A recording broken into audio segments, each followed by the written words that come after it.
মহাশিবরাত্রি। অনেকে বলেন এটি মহাদেবের বিবাহ বার্ষিকী, কিন্তু সত্যটা তার চেয়েও গভীর। এটি অর্ধেক সত্য কথা। এই রাত শুধু আনন্দ আর উৎসবের নয়, বরং সেই ভয়ঙ্কর অন্ধকারের শ্রামক যখন সৃষ্টি ধ্বংসের কিনারায় দাঁড়িয়েছিল।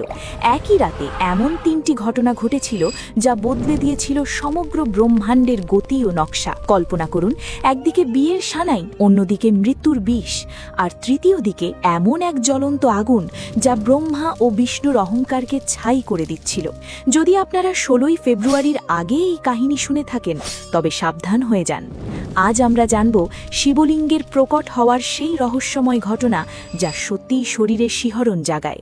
গল্পে ফিরে যায় একসময় ব্রহ্মা ও বিষ্ণুর মধ্যে বিরাট বিবাদ বাধে। দুজনেই দাবি করছিলেন, আমি মহান।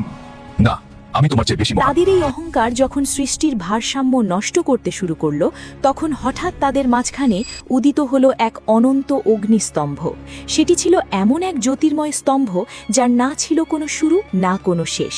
সেই অগ্নিস্তম্ভ থেকে এক গম্ভীর ধ্বনি ভেসে এলো, যে আমার শেষ প্রান্ত খুঁজে পাবে সেই মহান হবে। ব্রহ্মা হংসরূপ ধারণ করে উপরের দিকে উঠতে লাগলেন, আর বিষ্ণু বরাহরূপে নিচের দিকে প্রবেশ করলেন।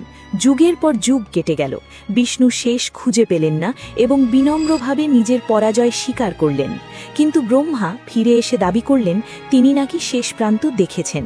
সেই মুহূর্তেই অগ্নিস্তম্ভ থেকে উদ্ভাসিত হলেন কাল ভৈরব। শাস্তিস্বরূপ তিনি ব্রহ্মার সেই মাথাটি ছেদন করলেন যে মাথা দিয়ে মিথ্যা উচ্চারিত হয়েছিল।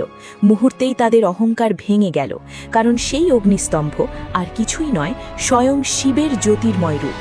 তার তেজ এত প্রখর ছিল যে দেবতারা তাকে শান্ত করতে দুধ ও জল ঢালতে শুরু করলেন। সেই প্রথম রুদ্রাভিষেকের সূচনা হল।